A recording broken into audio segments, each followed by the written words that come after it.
Hello friends, இன்றைக்கி நாம் என்ன செய்ய போகிறோம்னாக்கா சிக்கன் 65 பண்ண போகிறோம். அதுக்கு சிக்கன் 1/2 kg எடுத்துக்கிறோம். சிக்கன் 65 பவுடர் 3 ஸ்பூன் எடுத்துக்கிறோம். சில்லி பவுடர் 1 ஸ்பூன்,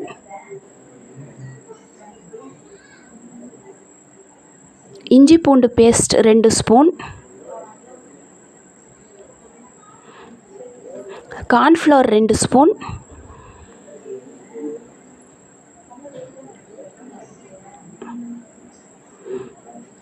உப்பு தேவையான அளவு,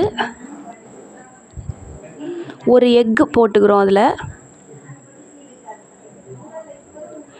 எல்லாத்தையும் சேர்த்து நல்லா கிளறி ஒரு 1/2 hour நல்லா ஊற வச்சிடணும். ஒரு 1/2 hour நல்லா ஊறினதுக்கப்புறம் டீப் ஃப்ரை பண்ணி எடுத்துக்கலாம்.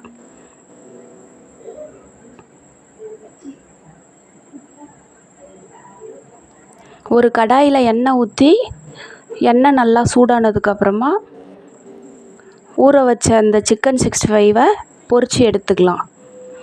Chicken 65 ready. தேங்க்யூ.